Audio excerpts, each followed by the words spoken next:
Dear students, मैंने आपको एक ऑब्जेक्टिव क्वेश्चन पेपर भेजा था। आप लोगों को अगर उसमें कोई भी डिफ़िकल्टी आ रही हो तो मैं आज आपको उसका सोल्यूशन भेज रही हूँ और उसके सारे आंसर्स करवा रही हूँ ताकि आपको कन्फ्यूज़न ना हो। तो क्वेश्चन 1 बाय 1 देखते चलिएगा बेटा। आपका क्वेश्चन नंबर 1 था उस ऑब्जेक्टिव पेपर के अंदर, which of the following terms are unitless.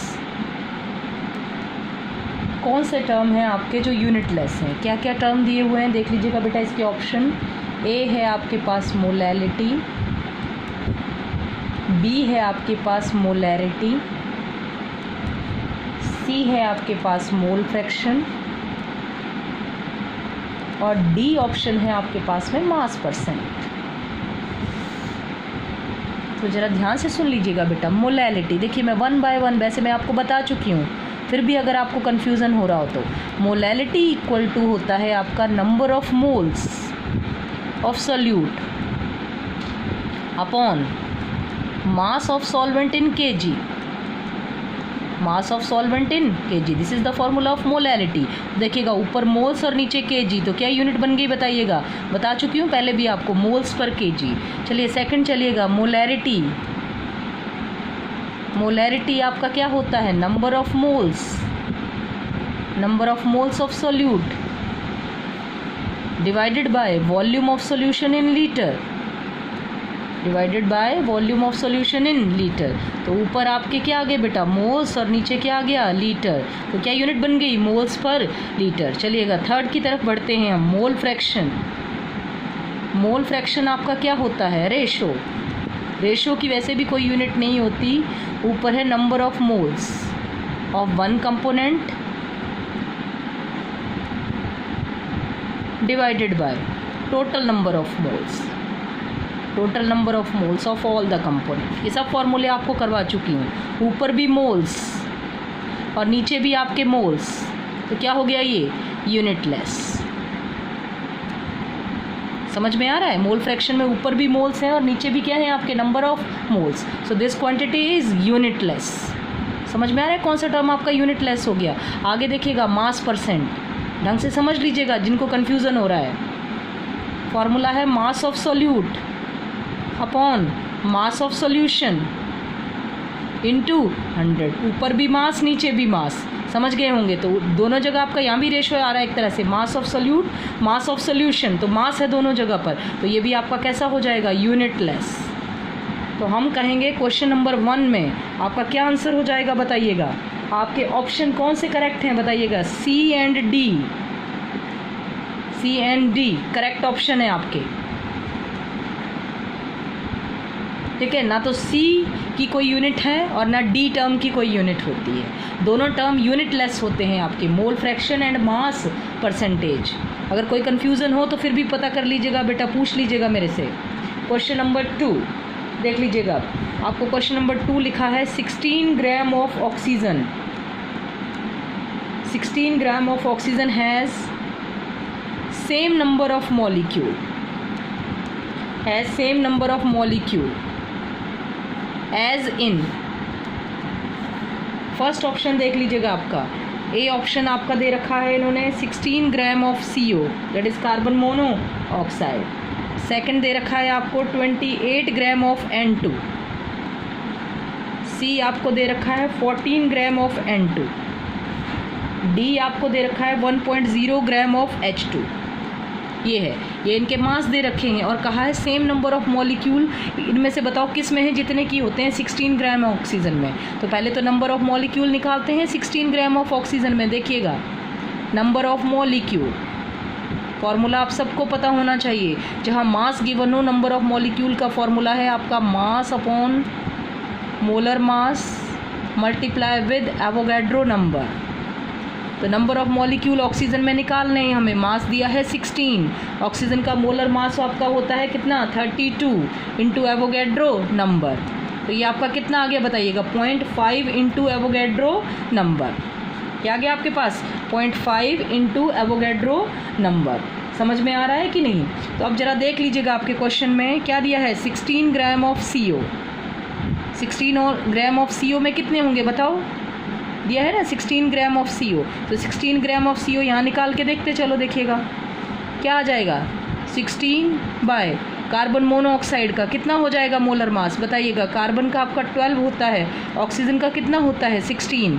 तो ये क्या हो जाएगा देखिएगा, ये आ जाएगा आपका 28, 16 बाय 28। तो बताओ ये 0.5 इंटू एवोगैड्रो नंबर है, नहीं है, means first option is incorrect. चलेगा, ये ए ऑप्शन हो गया आपका। बी ऑप्शन देख लो, बी ऑप्शन कितना है 28 ग्राम ऑफ N2। तो क्या लिखेंगे 28 divided by 28 N2 14 14 28 into Avogadro number. तो ये भी आप देख लो 0.5 इंटू एवोगैड्रो नंबर नहीं आ रहा। सी देख लो, सी क्या है आपके पास, देख लीजिएगा ढंग से बेटा, क्वेश्चन नंबर सेकंड में भी आपका C option 14 gram of N2। तो 14 divided by N2 means 28 into Avogadro number. तो ये आपका आ गया 0.5 इंटू एवोगैड्रो नंबर। बिल्कुल सही, जितने सी में हैं उतने ही ऑक्सीजन में है, means C option is correct option. D भी देख लेते हैं, डी क्या है 1 gram of H2। 1 by H2 means एक हाइड्रोजन का एटॉमिक मास 1 और 2 का कितना हो जाएगा 2 इंटू एवोगैड्रो नंबर। तो ये भी 0.5 into Avogadro number. It means आपके क्वेश्चन नंबर 2 में भी आपका सी ऑप्शन भी करेक्ट है, डी ऑप्शन भी करेक्ट है। क्लियर हो गया स्टूडेंट्स, दोनों में 0.5 इंटू एवोगैड्रो नंबर, इतने नंबर ऑफ मॉलिक्यूल हैं और इतने ही आपके 16 ग्राम ऑफ ऑक्सीजन में हैं। अगर समझ आ गया है क्वेश्चन की नहीं, तो ये मैंने आपको क्वेश्चन नंबर 2 का आंसर बता दिया है बेटा, सी एंड डी, ध्यान से समझ लीजिएगा। अब इसके बाद क्वेश्चन नंबर 3 की तरफ बढ़ रहे हैं हम। क्वेश्चन नंबर 3 देखिएगा, इसका आंसर समझ आया ना बेटा, क्या बताया मैंने आंसर इसका, कौन से, C and D, C and D आपके करेक्ट ऑप्शन है। चलिए अब देखिएगा आपका क्वेश्चन नंबर 3 क्या कहता है। क्या है आपका question number 3?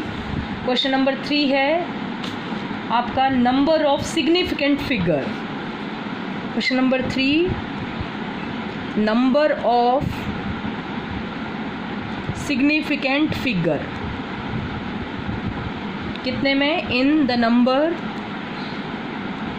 Number that is 1.065।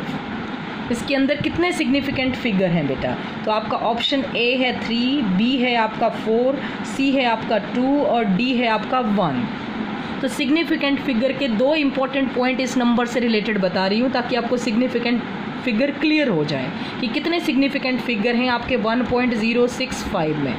इसके लिए 2 पॉइंट्स रिमेंबर कीजिएगा सिग्निफिकेंट फिगर के, जो मैंने आपको बताए थे कि all non zero digits are significant, all non zero digit are significant. जितनी भी आपकी नॉन ज़ीरो डिजिट्स होती हैं वो सिग्निफिकेंट होती हैं। तो देखिएगा, ध्यान से सुनिएगा, यहाँ पर कितनी नॉन सिग्निफिकेंट फिगर है आपके पास 3। क्लियर हो गया? तो ये सारी की सारी नॉन ज़ीरो डिजिट आपकी क्या है, सिग्निफिकेंट। तो 3 सिग्निफिकेंट फिगर तो ये हो गई, एक तो 1, एक 6 और एक 5। ये देखिएगा 1, 6 और 5 ये हैं आपकी नॉन ज़ीरो, ये सारी की सारी सिग्निफिकेंट। तो 3 सिग्निफिकेंट फिगर तो आपकी ये निकल आई। अब बचता है आपका 0। तो दूसरा ज़ीरो के बारे में सुन लीजिएगा, zero between non zero digit is always significant, is always significant। Zero जो नॉन ज़ीरो के बीच होता है वो हमेशा सिग्निफिकेंट होता है। तो बताइएगा ये 0 2 नॉन ज़ीरो के बीच में है कि नहीं? तो ये कैसा है आपका, सिग्निफिकेंट। तो आपकी टोटल कितनी सिग्निफिकेंट फिगर हो गई बताइएगा? मीन्स 1 भी सिग्निफिकेंट, 0 भी, 6 भी, 5 भी। तो आप बोलोगे 4 सिग्निफिकेंट फिगर। क्लियर हुआ students? Non zero digit significant और 0 between non zero is also significant. तो means you have 4 significant figure in this question. तो आपका आंसर है बी। तो आप बोलोगे आंसर क्या हो जाएगा इसका, आपका कौन सा है करेक्ट ऑप्शन? बी। बी आपका करेक्ट ऑप्शन है बेटा। ये देख लीजिएगा, ये आपका क्वेश्चन नंबर 3 हो गया। अब चलेगा, हम चलते हैं क्वेश्चन नंबर 4 की तरफ। क्वेश्चन नंबर 4 क्या कहता है आपका, जरा ध्यान से सुनिएगा। हाउ मैनी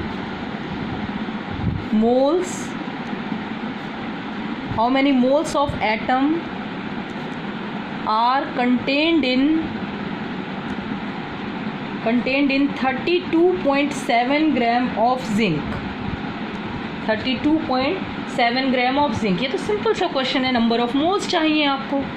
आंसर देख लीजिएगा क्या होता है आपका आंसर, देखिएगा आपको, देखो इसके नंबर ऑफ मोल्स क्या होता है बेटा, mass divided by atomic mass, mass divided by atomic mass. तो देख लीजिएगा मास कितना है 32.7 ग्राम, जिंक में पूछा है, तो डिवाइडेड बाय जिंक का जो आपका मोलर एटॉमिक मास होता है वो 65.38 होता है। आप सॉल्व करोगे तो ये 0.500 आ जाएगा आपका।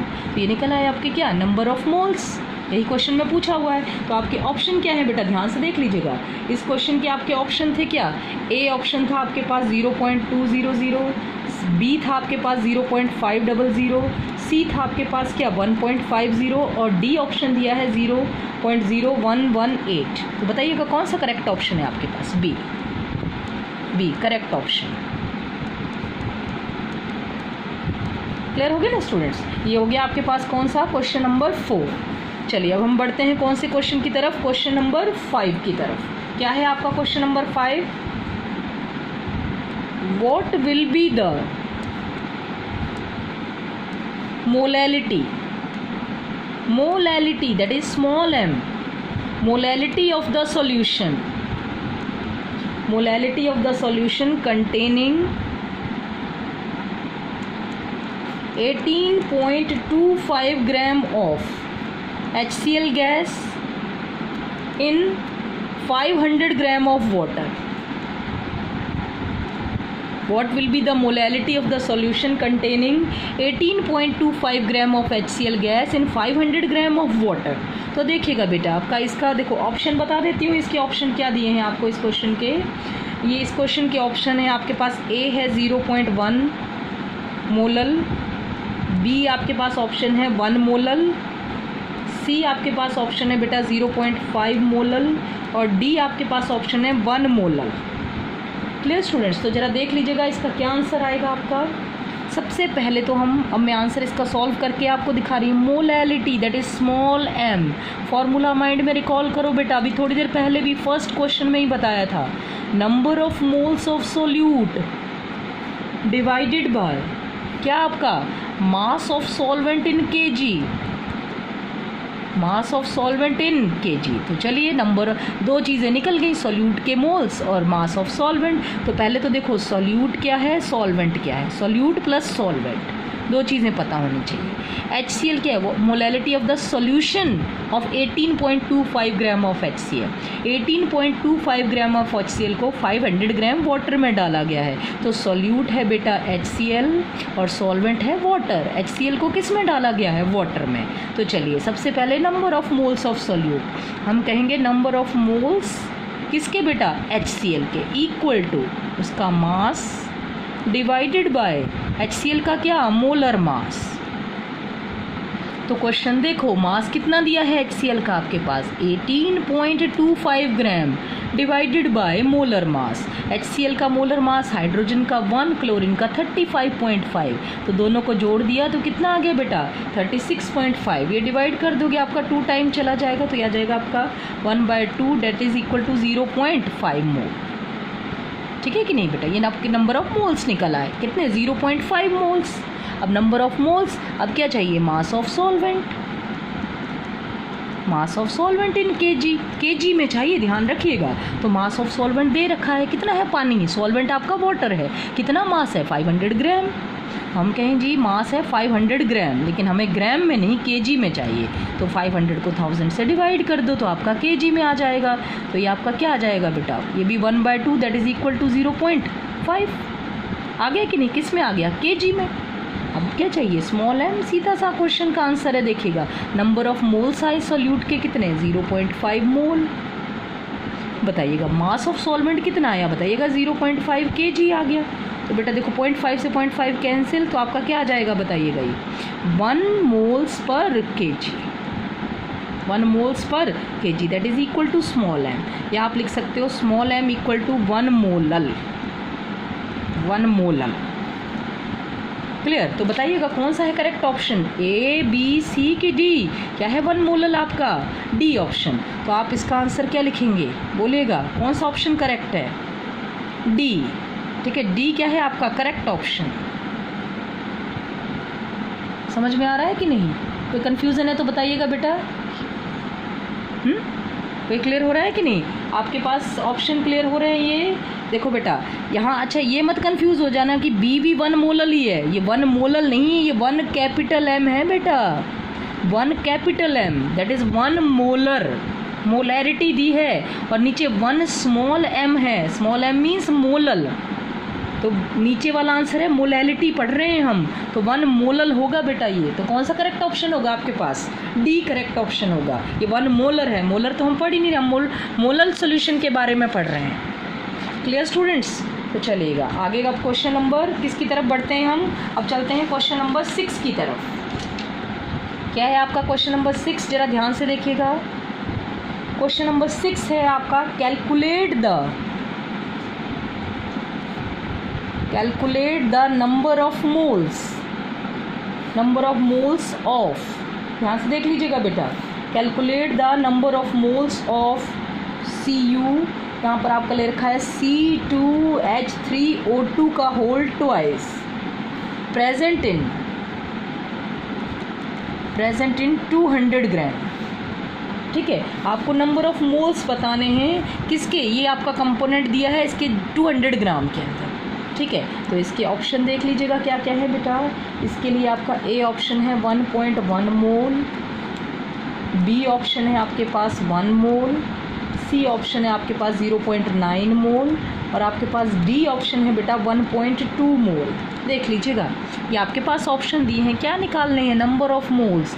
अब तो ये फॉर्मूला सब बच्चों को रट जाना चाहिए बिल्कुल अच्छे से। नंबर ऑफ मोल्स, जहाँ मास दिया हो वहाँ नंबर ऑफ मोल्स का फॉर्मूला होता है given mass divided by molar mass. Given mass divided by molar mass. तो देख लीजिएगा गिवन मास कितना दिया है, बताओ कितना गिवन है बेटा? 200 ग्राम दिख रहा है आपको, 200 ग्राम। तो आप बोलोगे 200 gram divided by molar mass. Molar mass कितना दिया है आपको? ये आपका कंपोनेंट है, निकाल लीजिएगा मोलर मास इसका कितना आएगा। देखिएगा मैं अभी बता देती हूँ, ये आपका कंपोनेंट है C2H3O2 का होल ट्वाइस। तो देखो बेटा, अब इनके मोलर मास निकालने के लिए सबका एटॉमिक मास ऐड कर लो। कॉपर का एटॉमिक मास होता है 63.5 प्लस, देखो कार्बन यहाँ 2 है लेकिन बाहर 2 से आपका ट्वाइस है, तो 2 2 जा कितने हो गए? 4 कार्बन है, तो प्लस आप बोलोगे 12 × 4। क्लियर हो गया बेटा? प्लस हाइड्रोजन कितने हैं आपके पास? 3 2 जा 6, तो एक हाइड्रोजन का 1 होता है, तो 1 × 6 प्लस ऑक्सीजन, एक ऑक्सीजन का 16 होता है, आपके पास ऑक्सीजन है 4, तो 16 × 4। Clear students? तो आप टोटल करेंगे तो ये आपके पास आ जाएगा कितना? 181.5। Clear students? ये आ गया मोलर मास। क्या आ गया आपके पास? मोलर मास 181.5, ये आपका होता है ग्राम पर मोल। तो ये आ गया 181.5 ग्राम पर मोल। ग्राम से ग्राम आपके कैंसिल हो जाएंगे। इसको जब आप सॉल्व करेंगे तो ये आपका आंसर आएगा 1.1 मोल्स। क्या आएगा बेटा? 1.1 मोल्स। तो निकल आया आपके नंबर ऑफ मोल्स। बताइए कितना है? कौन सा करेक्ट ऑप्शन है आपके पास? A, that is 1.1 moles. Question number 6 हो गया आपके पास। क्वेश्चन नंबर 7, अब क्वेश्चन नंबर 7 देखिएगा। क्वेश्चन नंबर 7 है आपका the percentage of carbon in calcium bicarbonate CaHCO3 का होल ट्वाइस इज। परसेंटेज बताना है कार्बन का, किसके अंदर? कैल्शियम बाइकार्बोनेट के अंदर। Clear students? तो देखिएगा ऑप्शन क्या क्या दे रखे हैं। ए है आपके पास 15%, बी है आपके पास 1.8%, सी है आपके पास 14.8%, डी है आपके पास बेटा 15.2%। देख लीजिएगा कितना है? 15.2%। ध्यान से देखिएगा बेटा। तो आपका अब कैसे सॉल्व करेंगे इसको? परसेंटेज निकालना है। तो देखो बेटा, किसी भी कंपाउंड के अंदर अगर एक एलिमेंट का परसेंटेज निकालना है तो कैसे निकालते हैं? ध्यान से देखिएगा। परसेंटेज ऑफ कार्बन किसके अंदर? कैल्शियम बाइकार्बोनेट के अंदर। तो देखो कैल्शियम बाइकार्बोनेट में कितने कार्बन है? 2, तो एक कार्बन का मास होता है 12 × 2। ठीक है बेटा, एक कार्बन का 12 और कितने कार्बन है? 2, तो 12 × 2 divided by molar mass of calcium bicarbonate. तो देखिएगा यहाँ मोलर मास ऑफ किसका, कैल्शियम बाय कार्बोनेट का। ठीक है बेटा, तो कैसे निकालेंगे ये देख लीजिएगा, इस क्वेश्चन को कैसे सॉल्व करेंगे हम। ये आपका कैसे आ जाएगा, कैल्शियम का होता है आपका 40, हाइड्रोजन कितने हैं आपके पास 2, तो 2 हो गया, प्लस कार्बन 2 है तो कितना हो जाएगा आपके पास, एक कार्बन का 12, 2 का कितना हो गया 24, प्लस ऑक्सीजन कितने हैं 6। ठीक है बेटा, तो एक का 16, तो 16 इंटू 6 देख लीजिएगा, 3 2 जा 6, तो 16 इंटू 6 ये आप ऐड करेंगे तो ये आपका आ जाएगा बेटा 162।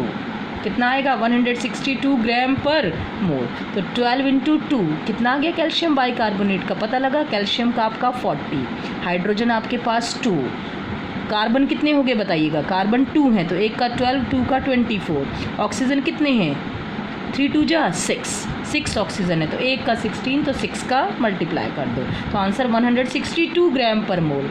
तो आप 162 परसेंटेज चाहिए तो आपको पता है मल्टीप्लाई विद 100। ठीक है बेटा, तो ये आपका आ जाएगा 2400 डिवाइडेड बाय 162। क्लियर स्टूडेंट्स, इसको आप सॉल्व करते हैं तो ये आपका आता है 14.8%। परसेंटेज ऑफ कार्बन क्या आता है बेटा बोलिएगा 14.8। किसी भी एलिमेंट का बेटा परसेंटेज निकालना हो इस कंपाउंड के अंदर, जैसे कैल्शियम का निकालना हो तो ऊपर कैल्शियम का मास, कितने कैल्शियम है 1, तो आपका एक कैल्शियम का 40 डिवाइडेड बाय 162 इंटू 100, किसी भी एलिमेंट का फाइंड आउट कर सकते हैं परसेंटेज। क्लियर हो गया कि नहीं, उसका मास कितने एटम से मल्टीप्लाई कर दो डिवाइडेड बाय मोलर मास और इंटू 100, तो ये आपका 14.8%। तो आपका कौन सा करेक्ट ऑप्शन है सी। तो आप बोलोगे क्या लिखेंगे आंसर में आपका, correct option is C. Clear हो गया स्टूडेंट, ये आपका बन गया क्वेश्चन नंबर 7 की हो गई। ठीक है, अब क्वेश्चन नंबर 8। आज हम 10 क्वेश्चन कर लेते हैं ताकि आपको कन्फ्यूज़न ना हो, 10 तक आज हम कंप्लीट कर लेते हैं। जो आपका 8th क्वेश्चन है बेटा वो क्वेश्चन है विच ऑफ द, 8th क्वेश्चन है आपका विच of the following, which of the following statement about a compound is incorrect, correct नहीं है, is incorrect। अब देखो बेटा डिटेल में लिखने के बजाय मैं इसकी जो इनकरेक्ट स्टेटमेंट है वो बोल देती हूँ, ज़रा ध्यान से सुनिएगा। सारी एक बार स्टेटमेंट पढ़ देती हूँ मैं आपकी, सारी लिखूँगी तो टाइम ज़्यादा कंज्यूम होगा। देखो, a molecule of a compound has atom of different element, बिल्कुल सही है। जो एक मॉलिक्यूल होता है कंपाउंड का उसमें एटम होते हैं ना डिफरेंट एलिमेंट के, जैसे CO2, तो इसमें कौन से एटम है, एक कार्बन है, दूसरा ऑक्सीजन है। दूसरा, ए compound can not be separated into its constituent element by physical method of separation, बिल्कुल सही है। CO2 को अगर तुम चाहो कि वापस कार्बन और ऑक्सीजन में बदल दो तो it is not possible. CaCO3 को आप CaC और O में वापस ब्रेक कर दो फिजिकल मेथड से तो इट इज़ नॉट पॉसिबल बेटा। एक कंपाउंड को फिजिकल मेथड से उसके कॉन्स्टिट्यूएंट में कभी भी हम चेंज नहीं कर सकते। हाँ, नेक्स्ट है a compound retain the physical property of its constituent element, ऐसा ज़रूरी नहीं है।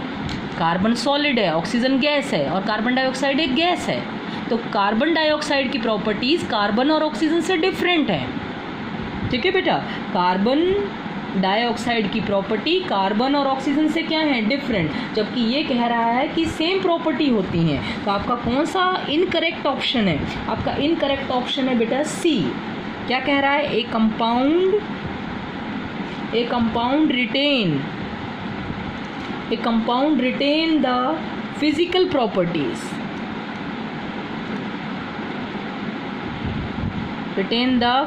Properties, of its constituent elements,